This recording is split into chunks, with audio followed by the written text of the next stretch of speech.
Hey guys, and welcome to my pickups for September of 2022. Let me tell you, this is the craziest month I have had yet once again. So let's go and get started.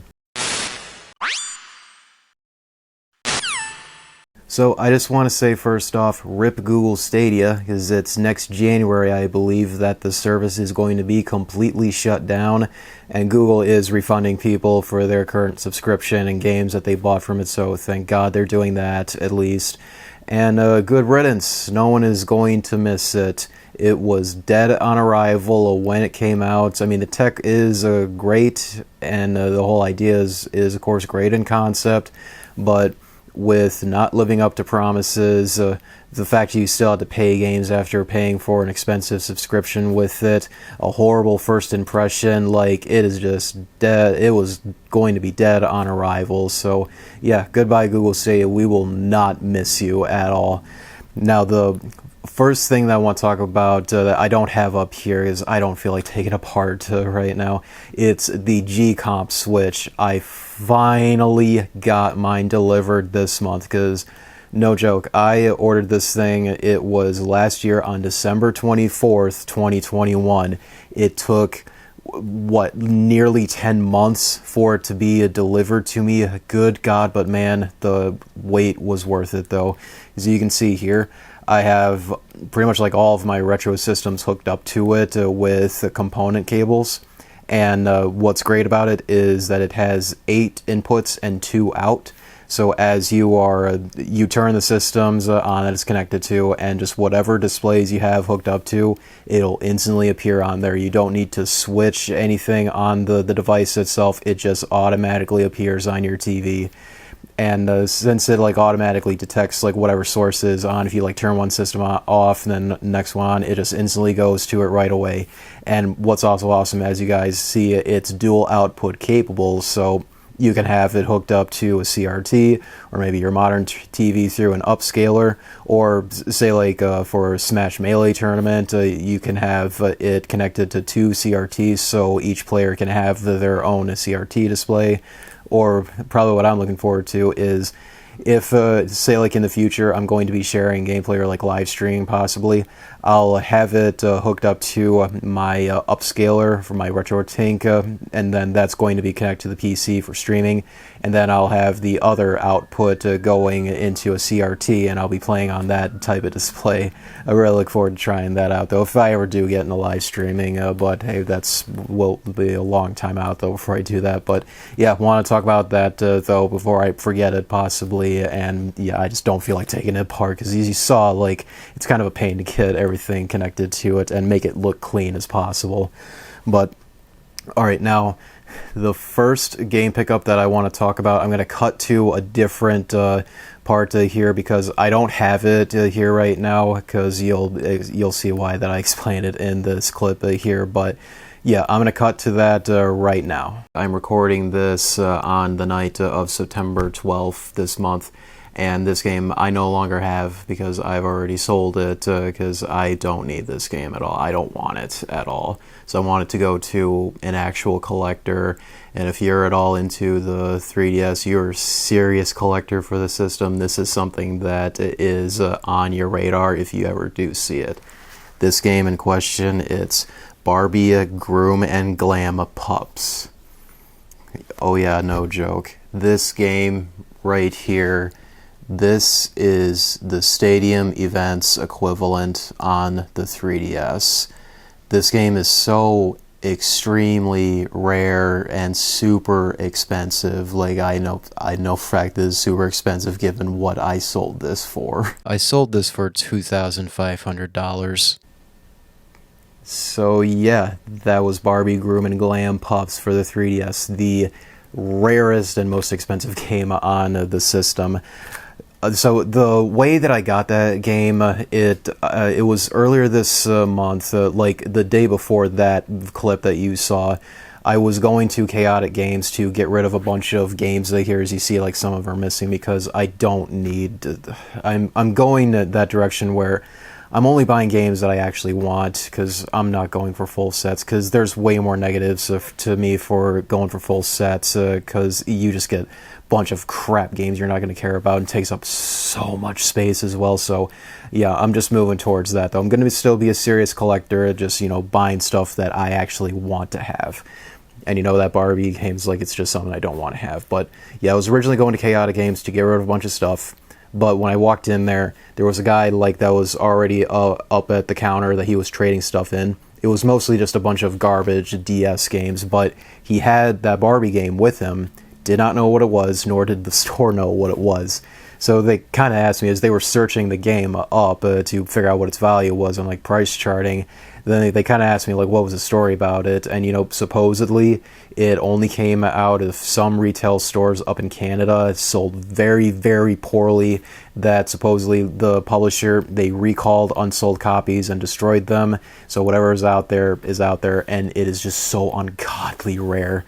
So yeah, and that's so puzzling. I somehow ran into that game from these guys who had it here in Michigan in the States. Don't know how that game ended up down here, if supposedly it's true that it was only released in few stores up in Canada, but who knows, somehow I ended up seeing there at Chaotic. So once they told him, the original owner of it, you know, what it was, and that, you know, it's a very, very, very rare game you have, they ended up selling it to him. Like, he only asked $200 for it, and even then, like, I didn't know what to sell it for and all that, so I ended up buying it. And after all of my trade-in credit and like store coupons and membership deals and all that, I ended up paying $108 out of my pocket for it. And as I said there earlier, I sold it for $2,500. That was on eBay, and you know, after fees, after all like the fees for like eBay and PayPal, of course, I really only ended up having about like $2,100 of profit, something like that. That's just how eBay is. They've always been like that, because you know, you have to pay fees for like selling on their platform, of course. But regardless, like, that is still like $2,000 profit that I got off that one stupid rare game. But yeah, that is absolutely crazy. I ended up with that this month, and do look forward in the future. I will be doing a certain video on the game though, because I did get footage of me like playing the game, talking about it when I had it though. That look forward to a future video of me talking about the game. I think it's going to be a lot of fun. But yeah, with that said, like, after paying debts, of course, and I am saving some of that money, of course, but everything right here is all stuff that I got thanks to Barbie. And let me tell you, we got some really good stuff here.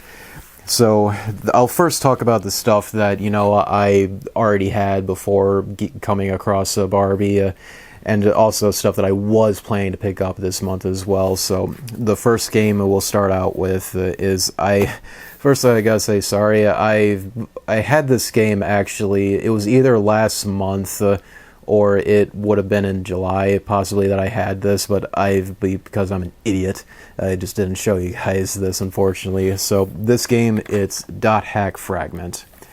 As you can tell, this is part of the .hack series. This was originally part of the original 4 IMOQ games, but it's a Japan exclusive PS2 game. Pretty interesting, huh? But what's the most interesting part about this game, this is an actual MMO game. Because, you know, the original intent of the .hack IMOQ games is they meant to like simulate how an MMO game was. So after the original 4 games launched, so like a little bit after that, they ended up releasing this game only in Japan for some reason, where it's an actual MMO game. You could actually play with people online at the time, make like a characters you would play as in the IMOQ games, make up different classes as well, and just play with others as an MMO. And it was like the same exact combat mechanics and like enemies you would come across in the original 4 games, so it's pretty cool that this came out like that. Though what's kind of sad though is I think it only lasted for maybe like a year or two, that afterwards they shut the servers down. So it was like really fast that they decided to discontinue this game, and I believe from what I read is the reason they did that is so they didn't want to detract from the sales of the upcoming .hack GU games on the PS2, but oh well, it is what it is. But what really fascinated me when I first got this game was when I was reading the back of it here, there's this little tab that it says OS, Windows 2000, SP4, Windows XP, SP2, CPU Celeron, 1 gigahertz, 256 megabyte.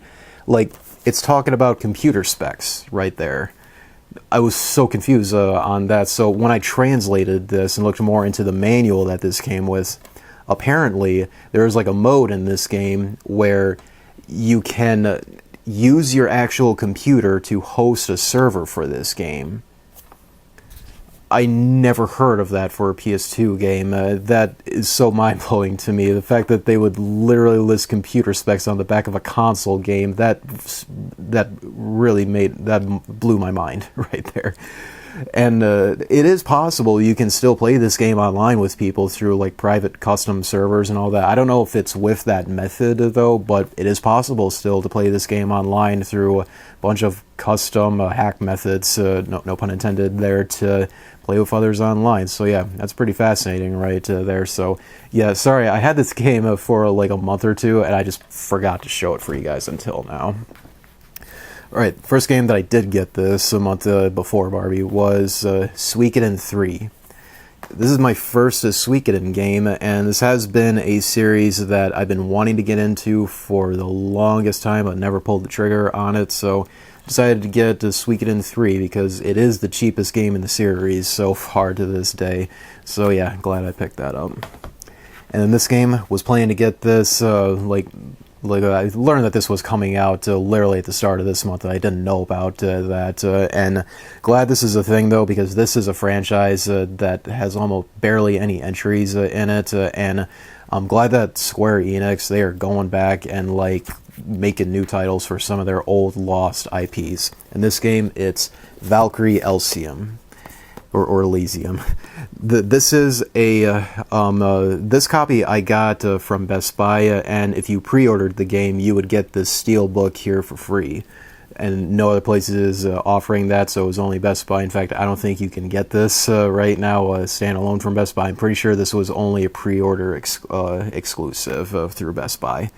But yeah, the Valkyrie games from Square Enix, they are. It is a, well, they started out as like a turn-based JRPG game series, but now this one right here, Elysium, they've turned it into not like a Souls-like, but it's more like a linear action-adventure game that I'd say is comparable to, say, like Devil May Cry, I would say. I haven't played it yet because I'm actually installing the game right now on my PS5 as I'm recording this, so when I'm done, that's what I'm going to be playing here. But yeah, I wanted to support this because this is like a long-lost IP from Square Enix that they suddenly decide to give a new game. And holy hell, like speaking of, this month here in September, there was so many different like unique original JRPGs, not only coming out from Square Enix, but many other companies too. So I ask people, if you can, please buy this game. Like, support lesser known titles like these that are pure quality. Of course, make sure that the game is good, of course. So that way, like, companies like Square Enix, they will consider like going back and bringing forward, whether it's like re-releasing or making new entries in their long-lost IPs that deserve just as much as attention as like their main popular franchises, like Final Fantasy, of course. So yeah, very happy to get that, and I do look forward to playing it pretty soon. Alright, so that is all the stuff that I got before Barbie, with the exception of Valkyrie Elysium, because this just came out today, literally, but all of this stuff here is all thanks to Barbie, and let me tell you, we got some really good stuff here. So the first stack here, these first few is pickups that I got from Chaotic Games, because No joke. The next week after I got that Barbie game, I went back to Chaotic so I could actually pick up stuff there. Because originally when I went there the first time, I was planning to pick stuff up, but instead I just walked out with a Barbie game and just went back home. So I went back again the next week and then actually picked some stuff up. So the first game here, it's White Knight Chronicles 2. I know this was like an MMO game for the PS3 at the time. I don't know if the servers are still up or if there's like custom servers that fans are currently running for it. But I know that I got the first game though on the system that I decided to like, yeah, why not? Let's get the second game. So I'm sure it has all the content from the first game in it. I'm not sure on that, as well as just plenty of more stuff into it. So yeah, decided to get that. Next one here, I'm glad that I saw this there because they were actually selling this for much lower than it goes for. Armored Core 4. The Armored Core series, if you guys are unfamiliar, this was like From Software's signature series. There is so many entries in the Armored Core games, it's pretty insane. That I think the last entry they did was released back in like 2012 or 2013. I don't remember which one it was. But yeah, Armored Core was the series that From Software like made a lot of stuff for. There's other like lesser known games that they made as well back then, which deserve as much respect and recognition. In fact, now they do have it thanks to their ungodly success these days. But yeah, though the Armored Core games, pretty much like all of them, they've just like spiked in price throughout this year because all the hype for From Software is pretty high with the success of Elden Ring, of course. But yeah, Chaotic, they were selling this for a lot less than what it goes for, and it's a complete copy too. So yeah, really happy to get that. All right, next game is Dragon Ball Z Budokai 2. If I recall, this is the one DBZ game they made where it has like a map that you go, that you navigate, and that takes you to like the next fight or story event. I don't recall, but I do know that it was me and my brother. We did rent this game that for like a little bit. It was only one time we rented it, but it's either this or Budokai 3 that had that. Don't recall though, but regardless, I wanted to get this though because I want to try and get all of the Dragon Ball Z games on the PS2 because those games are a lot of fun back then. So yeah, really happy to get this. Pretty good price. Next game is Alien Syndrome. I only picked this up because this is one of the select few titles on the Wii that I actually do want to have. If I recall, this is like a, I say it's similar to like Dead Nation, if you played that on the PS3, where it's like a twin-stick shooter. I think that's what this game was like. Regardless, I know when I first looked into it, it looked pretty fun though, so decided to get it, because why not? Next game is Knight's Journey of Dreams. The Knights games, this series, the first game was originally released on the Sega Saturn, and that pretty much was like the Saturn's like iconic game for the system. Yeah, there was no Sonic, like official main Sonic game made for the Saturn back then, so therefore Yuji Naka, the creator of Sonic, he made this franchise originally for the Saturn. In fact, well, it was the only game on the Saturn, Nights into Dreams, that's what it's called. But this is a sequel to that game they released on the Wii.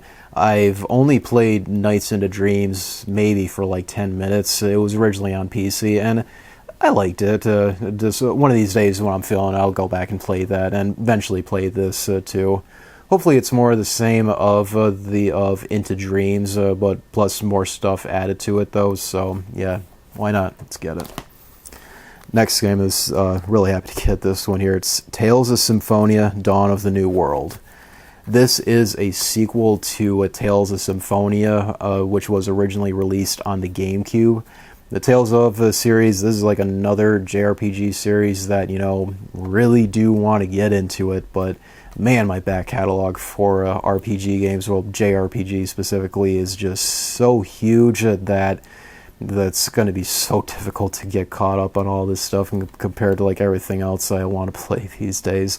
But Yeah, really happy to pick this up, though. Just like Wii stuff overall is just still very, very cheap. That highly recommend you like guys start collecting stuff for the Wii now, because it's like one of the very few consoles these days that where its game prices have not spiked at all, except for like the select few hidden like select rare games that do have value, of course. But even then, they are still so cheap compared to like most valuable stuff on other consoles. So, alright, the biggest game that I got from Chaotic after revisiting them was Mario Kart Double Dash. This is the bonus disc version, where it comes with the base game, of course, as well as a bonus disc that, if I recall, it had like previews of upcoming GameCube games at the time. And I do know it has a thing for Fire Emblem Jibe or Fire Emblem Blazing Sword, where you can unlock stuff from this bonus disc with it. So yeah, decided to pick this up because after like some store credit that I got there as well too, like I essentially got this game for free. So, and for GameCube, a well-known GameCube title, I'll definitely take that for how much money that GameCube titles go for. Alright, the next store that I visited, which I actually went there before Chaotic, was our Out of This World arcade game. If you're ever visiting Petoskey in Michigan, highly recommend you check him out, because he's got an awesome set of authentic arcade machines down there. And a good selection of games too, and he's a very, very good guy. Grant's an awesome dude. So, and I told him, it's like one of these games here that when he first got it, it's like I told him, like, one day I'm going to buy that game from you. It's like, yeah, it costs a lot, but hey, I'm going to buy that from you. I promise you that. Thanks to Barbie, I now was able to get it. But one of the other games that I got there before that was Siren. What's interesting is Siren, this is what Team Silent went to make after they were done with the Silent Hill games. So after Silent Hill 4 The Room, that was the last one that Team Silent worked on, they went ahead and made this game right here. Really, really cool mechanic the Siren games have, where they are in like third person, but there's like a mechanic where you can change the camera so it is in a first person view of the people that are stalking you, basically. That's really interesting, and it can be pretty creepy sometimes if you like switch over to them and you see your player character like off in the distance. Oh, you better start running. But one thing that I'm kind of worried about is of like what other reviewers say for this game. It's not really a welcoming game at all. In fact, it's one of the few games I swear like people who have played it and not a lot have like beaten it at all because of just how unwelcoming it is. So maybe a game that I play with a guide potentially, but hey, wanted to get it regardless though, because I love horror games, and something that Team Silent made, oh, I'll definitely buy. Right, next game I got, I was eyeing this out for a long time, but hey, finally got it though. God Hand. God Hand, this is like a hidden gem on the PS2 and a really, really awesome like 3D brawler game. I don't know much about it though, but I've seen like enough gameplay on it. It's like, dude, this game looks awesome. It's basically like you're in a third person view and you play as like this guy, and it's like I said, it's a brawler. So you just like beat the crap out of enemies in such an awesome way too. Not a lot of games like brawler games was like that, because it was mostly only like a 2D based genre, like Streets of Rage, but nobody really made like any 3D rendered ones, kind of like how God Hand is. But hey, nonetheless, we'll definitely take it though. By the way, I love how the spine looks for this. Like, you can definitely tell from a long distance, like, hey, that's God Hand right there, because that spine looks sick. Very similar to how like Kuwan's is. Like, if you've seen Kuwan's spine, like, God, it looks so good, and you can instantly recognize it from a distance too. Alright, this next game here, this is the one that I mentioned that, I told like the owner at stores, like, one day I'm going to buy this from you, and now I did. Cubivore, Survival of the Fittest. If you're into the GameCube, you probably know this game is pretty valuable on the system. This isn't the most valuable game on the system. That honor belongs to Gotcha Force, or if you want to include it, the what was it? The Pokemon box. That's what it was. But personally, I don't, because that's not really a game. That's just a utility tool for Pokemon Ruby and Sapphire on the GBA. But yeah, before that though, this is currently, like, to me, the second most valuable standard GameCube game. What's interesting about this game, I can't really compare it to any other game out there.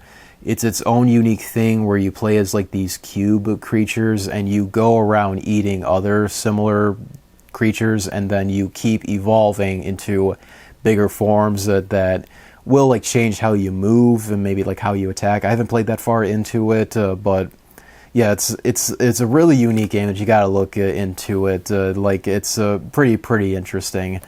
And of course, what made this game, like, valuable, of course, like, first off, GameCube title, and GameCube didn't sell that well, so that meant, like, lesser softwares out there for it. And of course, Atlas published it, so already there's going to be a few copies printed for this. And I'm sure it was just a game that just didn't sell well at all, so as a result, this just became one of the more valuable and rare games on the system. So yeah, happy to pick that up there from Out of This World arcade game. I know that the owner, he said, like, there was one other guy that he was, like, saving every single dollar, and once he saved up enough, he was going to buy the game. Well, snooze you lose, buddy, because, hey, I ran into Barbie instead and picked that up before you did. So yeah, quite cool to get that right there.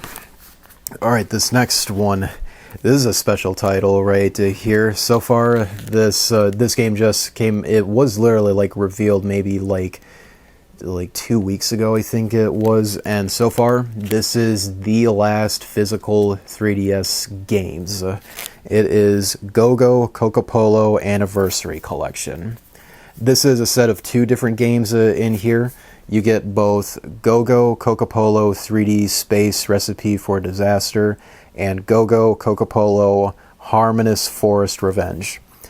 Forest Revenge, I'm pretty sure this was originally it was a DSiWare game, and then the Space Recipe for Disaster, I'm pretty sure it was like a 3DS eShop release.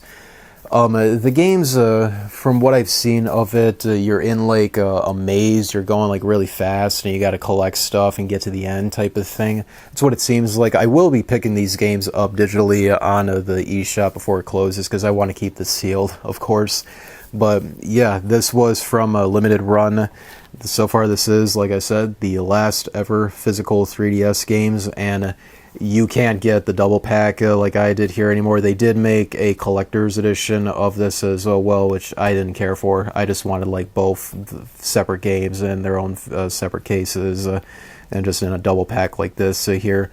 I think you can still get both of the games individually, though, on Limited Run's website. I'm not sure. I haven't checked that ever since, like, when I first ordered this. That was the case after, like, I think it was, like, after 3 hours that I checked after I placed my order for this originally, that you could still pick up the individual games as is. But if I'm wrong on that, if you can't buy them anymore, then I'll let you know, like, somewhere around here. But yeah, Go-Go Kokopolo, the last ever physical 3DS games. Pretty cool to have something like this released here. So yeah, that currently holds that record for the last games for those systems. Alright, next game here is Wild Arms. Wild Arms, another series that I talked about before with Wild Arms 5. I got there a little bit ago. Another JRPG series that I do want to get into. I really liked how this game looked when I did play it earlier this month. Really love how the art style is for the overworld, and then it changes when you go into battle. Like, it's all completely 3D rendered models. It's not as, like, what you expect from, like, Final Fantasy VII originally, where such crude 3D renders of them in the overworld, but when they go into battle, like, okay, now they actually look normal, as they probably should. But No, this game had like a more streamlined style for it, for like every single like asset that they went for it, or like every single like area that you went into. But yeah, Wild Arms, a pretty fun game that I played of it so far. There is a remake of this on the PS2, which is called Wild Arms Altered Code F, but it is much more expensive, unfortunately, compared to this. But yeah, I want to eventually get all the Wild Arms games. That I just need to get 2, 4, and Altered Code F, and there I'll have every single game in that series. Alright, next game is Suikoden IV. So Suikoden IV, it's not as expensive compared to like other titles in the series. It is more valuable than Suikoden III. If I recall, I think it was this entry right here where they made some controversial changes to it that not a lot of people look at this game very favorably compared to the others, but still a great game nonetheless, though. Just most people just had like lots of problems with this compared to other games at the time, but nonetheless, do want to pick it up though, because I would like to have every game in this series. Next one here, Shin Megami Tensei IV. This is the limited edition that I just got this in today.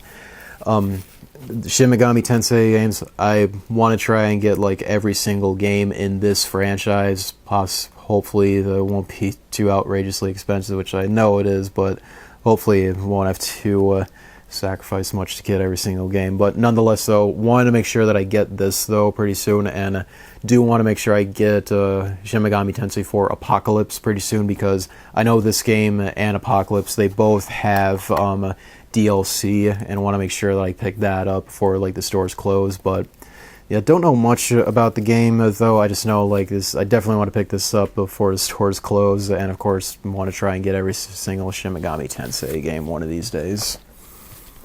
Next game here is Counterforce. This is a rail shooter game, and rail shooters I have such a soft spot for.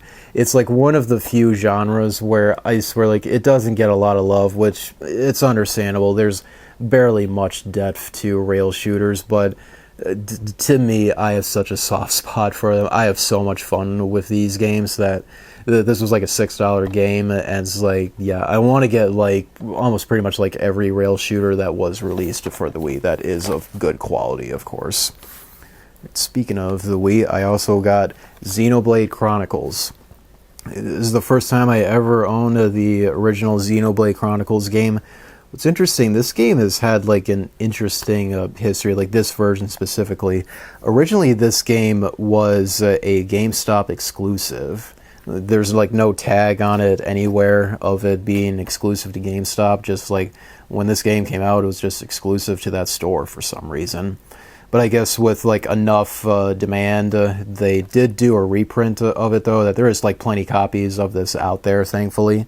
But I knew like for a while this game was like kind of rare on the Wii at some point, but nowadays, and plus it's been re-released on the Switch, so there's no limitations of having to play it. Oh yeah, it was also released on the new 3DS as well too, so there's like variety of ways to play this game still, and I'm sure like the Switch version is the best way to play it, of course, but still want to get the original, and I probably would prefer to play this over the Switch version because I just don't like that platform these days. Right, next game I got here, if you couldn't tell by that tag there earlier, Skygunner. This game, I've played it a little bit earlier this month, and it's basically like, you know, in like the older Star Fox games where you would be like going through like the linear part of the level, and then eventually you get to like a boss fight, or like the levels that were solely based on this where it was all range mode, where it's just like a huge arena, plenty of enemies around you, and you're just like flying around freely in this whole space. That's pretty much what this game is. You play on like these like pretty cool looking planes, and like the way like they're piloting them, they're just standing on top of something and with like two joysticks. Like, it's so cool looking. But yeah, you're just fighting like massive airships, a bunch of like small little planes of enemies flying around, and what I played of it, like, it's a lot of fun. Really glad that I picked this up, and this is kind of like a rare title. Not one of the most rare, valuable games on the PS2, but it is a game that does go for a decent price though still, because, well, an Atlas game, of course, so what did you expect? Alright, this last bunch here, this to me is the most special stuff, aside from Cubivore, of course, but at least like the last game here, really like all these games here, like this was all stuff that as soon as I sold that Barbie game, I was like, it's like, oh my god, I can finally own these games. First one here is Valkyrie Profile. This is the first game in the Valkyrie series, and truth is, I didn't learn about this franchise until maybe like 4 or 5 months ago. And for why I looked into it, especially seeing this game specifically, it's like, holy crap, this game looks gorgeous. And when I went on eBay to see the prices, like, holy crap, of course it's expensive. Yeah, this game is very, very valuable. Like, it's in like top 10 most valuable PS1 games still, I'm sure. And I think it's probably like the third most valuable JRPG game on the system. Number 1 and 2 is, it would be like a cross between Revelations Persona or Persona 1, and then Persona 2 Eternal Punishment for the North American versions. But I know this game's like, I definitely wanted to get this game because, and what I've played of it's like, god, this is a lot of fun, and this is one of the most gorgeous 2D pixelated games I have ever seen. But yeah, what I played of it, lots of fun, and I'm glad that they did release a new game in the series with Valkyrie Elysium, that I do look forward to playing through this series. In fact, now I just remembered I did actually get the remake of this game, Valkyrie Profile Lenneth, on the PSP. I remember I got that like many months ago, so yeah, I've actually heard about it, this series, like long before that, but I didn't like look into it until like few months ago, really. I just picked that Lenneth up at the time because it had like a pretty cool cover on it. I knew it was like a JRPG that I know I would probably want to play someday because I got that game with a bunch of store credit from GT Games at the time, I'm pretty sure. But yeah, that's Valkyrie Profile. We're very happy to have it, and that's one expensive JRPG game off the list for the PS1. Alright, next game here is Suikoden 1. So the first Suikoden game, I think it's aged pretty well so far, though one thing that has not aged well at all is this cover art right here. Is if you saw, Suikoden 3 and 4, like their box art is pretty standard for the whole franchise. This is the only time right here where they have something completely different looking, and yet when you open up the case and look at the manual, the art style of the characters is completely different. They're all anime style, and this looks like a cheap, horribly made Chinese live-action movie type of art right here. Yeah, I just wanted to point that whole thing out there because that's just really interesting to me looking at the rest of the games from here on out in this series. But yeah, the Suikoden games, like they've always been just like phenomenal JRPG games that I'm really happy to pick this one up. And speaking of, I also got Suikoden II. Suikoden II, if you're into this series, you know this game is the most expensive in the series, and for like the longest time, this game has always been very valuable on the PS1, because from what most people will talk about of like hidden gem, or what is like some of the most underrated or overlooked JRPG games ever, this game frequently shows up near the top of the list, or maybe it is on the top of the list for a lot of people out there. It still is a great masterpiece of a JRPG game that, despite, lots of great praise at the time, it sold very poorly. Very, very sad that happened. And even with a re-release it had, which is basically just a port on the PSP in Japan, that sold poorly as well. So, such a sad fate for a game that, from a lot of people say, like, it is a phenomenal game. But thankfully, if you guys heard the news, like earlier mid this month, both Suikoden 1 and 2 is getting a re-release that's coming out early next year. It's basically like a remaster where they have like the same exact art styles of the games here, but like prettied up visuals though, and more better looking special effects pretty much. It still has like the original 2D art style, but they cleaned it up a little bit though. So I ask you guys, when that comes out, please buy it.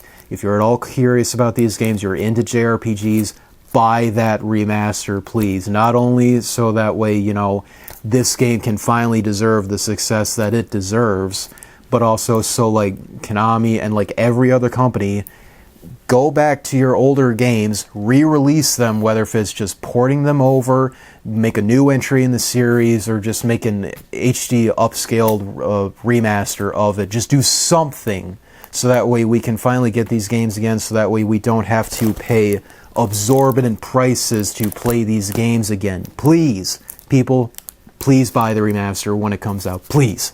Even if it's just like 20, 30 bucks or whatever they're selling for, please buy it. This game deserves the huge success that it deserves, because it is a phenomenal game, let me tell you. So yeah, that's that. Again, please buy that remaster when it comes out next year, because it's so good to finally like have an affordable way to play that game, hopefully. Now, speaking of this series, I did also get the Suikoden V art book. I do plan on getting a Suikoden V, though, eventually, and also a Suikoden Tactics, because that's the only thing that I need to get to complete this series now. But yeah, originally this came with the soundtrack of Suikoden V and an art book, a pretty good art book too, though. But yeah, I decided to get that because I saw like in other videos of like this was a thing, and I got this for maybe like, I think it was like $20 or something like that. But like Suikoden 5, it's like a $150 game though last time I looked. But regardless, like I'll get it soon one of these days. So yeah, that's the Suikoden pickup. So there's like, it's been a Suikoden month, let me tell you. Both the first game, second game, third and fourth game, and an art book for one of the games. That just leaves Tactics and Suikoden 5 that I just need to pick up. Alright, last game here. This was like the #1 game that I was like, oh my god, yes, I can finally own this game. And you know, thanks to Barbie, like I essentially like paid no money to get this game. It is Rule of Rose. Rule of Rose, if you guys, I'm sure you may know about this game, especially if you're into the PS2, but Rule of Rose, for the longest time, this was the most valuable and rarest game. In fact, for most of for like the longest time ever, this was the most expensive game for the PS2. But it was like earlier this year or late last year, then Kuon topped that, of course. But so now this currently, as of today, is the second most valuable game on the PS2. The story of this game is, first off, this game launched originally. It was, I'm sure, it was late October of 2006. So like a few weeks later, that is when the PS3 and the Wii would have launched. So that would have detracted sales from this game, of course. It is an Atlas published title, and of course at this time, you know, few copies would have been printed. And this game like also didn't sell at all, because the truth is critics did not give this game good reviews, and rightfully so in terms of gameplay, but story, oh, this game has a really brilliant narrative from what I hear. Haven't played it yet, but I will play through it though.